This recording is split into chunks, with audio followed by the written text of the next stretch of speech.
उसको कौन व्यक्ति ले जा सकता है?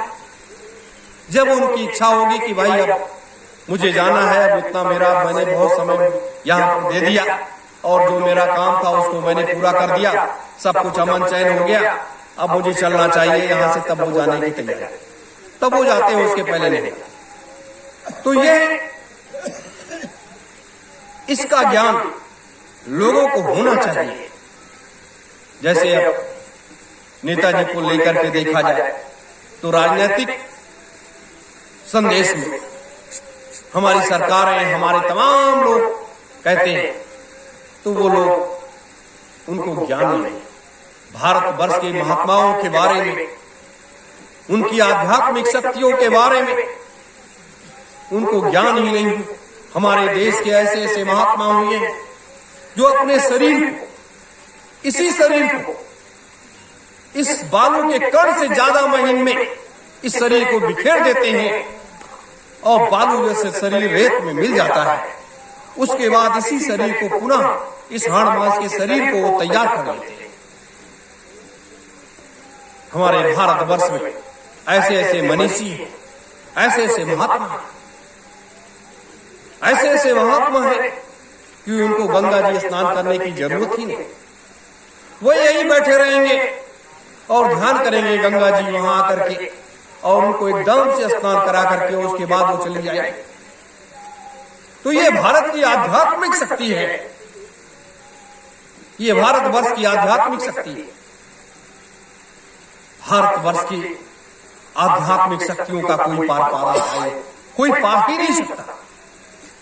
मैं तो कहता हूं, एक तो देश के राजनेताओं को आध्यात्मिक ज्ञान नहीं है, हमारी सरकार में जो भी है, या उन लोगों को ज्ञान नहीं है, और दूसरे पक्ष में जो एक मथुरा आश्रम से चल पड़ा जिंदा मुर्दा का खेल, तो मुर्दा कहने वाले लोगों को आप वो ज्ञान नहीं है, आध्यात्मिक ज्ञान नहीं है। आप चाहे जितने लोगों के बारे में जानकारी रखते हो, लेकिन आध्यात्मिक ज्ञान अगर होता तो शायद इन बातों को वो न कहते,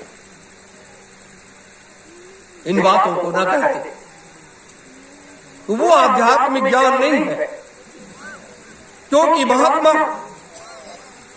जब इस मृतलोक में आते हैं तो एक लक्ष्य लेकर के आते हैं, एक संकल्प लेकर के इस मृतलोक में आते हैं, और जब उनका कार्य पूरा हो जाता है तभी हो जाते हैं, उसके पहले नहीं।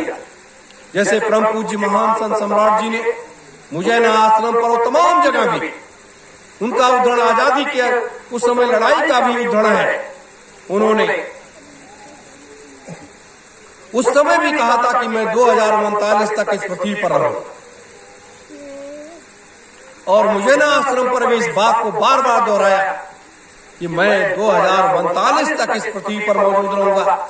जब मेरा सारा कार्य पूरा हो जाएगा, सब कुछ हो जाएगा, इस मृतलोक में अमन चैन आ जाएगा, तब मैं जाऊंगा, उसके पहले मैं जाने वाला नहीं। उसी तरीके से स्वामी जी महाराज ने कहा कि जब तक मेरा सारा कार्य पूरा नहीं हो जाएगा, चाहे मुझे 400 वर्ष इस पृथ्वी पर रहना पड़े। अब गुरु दोस्त तो लगी है, तिवारी जी, पंकज जी, तमाम ऐसे लोग हैं, और उनके साथ लगे हुए लोगों को दोष लग गया कि गुरु के एक भी शब्द का विश्वास आपने नहीं किया। सिर्फ विश्वास क्या किया कि जय गुरुदेव नाम का विश्वास आपने किया, कि जय गुरुदेव नाम जब आप लेंगे तभी तो आपके साथ लोग जुड़ेंगे। वो भी परम पूज्य स्वामी जी महाराज ने सिद्धाश्रम में जाने के बाद वो भी बदल दिया। क्या बदल दिया? स्वामी जी महाराज ने अपने अभियान को जब चलाया तो उन्होंने कहा जय गुरुदेव नाम तो ये भगवान का है। फिर थोड़े समय चलने के बाद फिर कहा कि जय गुरुदेव नाम तो परमात्मा का है। फिर उसके बाद कहा कि ये जय गुरुदेव नाम तो प्रभु का है। तो भगवान और परमात्मा और प्रभु तीन शब्द आए। अपने 60 वर्षों में 3 बार उन्होंने नाम बदला, और चौथी बार सिद्धाश्रम में जाने के बाद ये कहा कि जय गुरुदेव नाम तो ये निरंजन भगवान का है।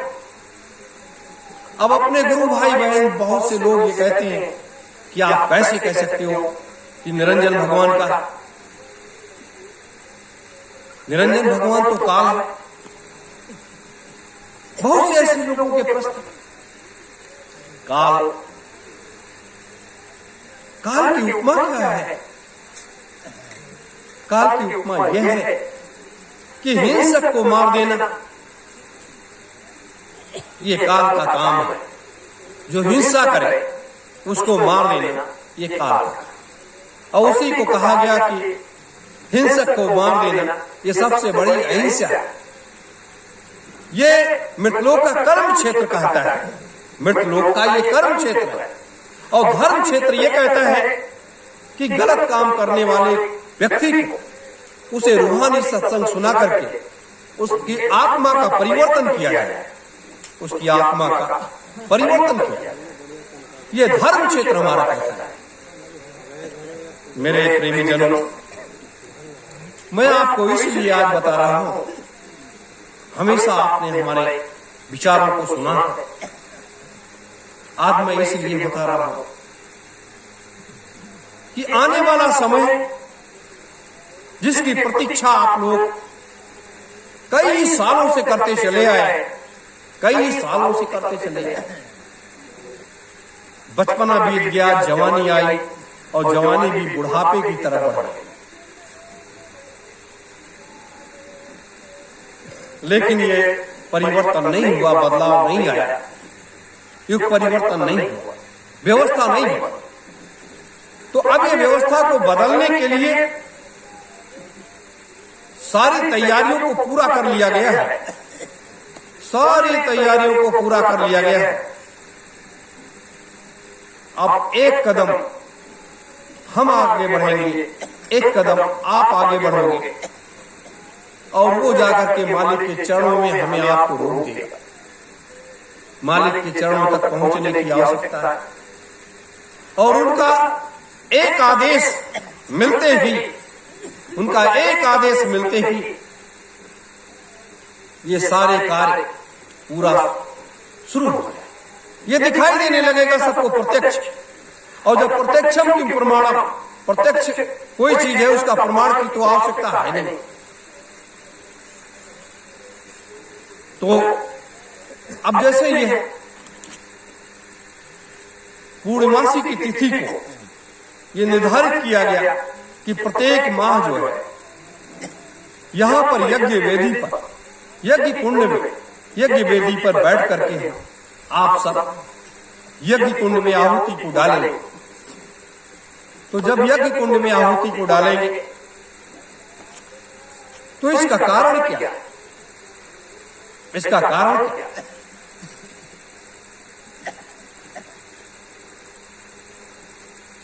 यह एक ऐसी शक्ति है मृतलोक की जिसको भगवान शिव ने तैयार किया था।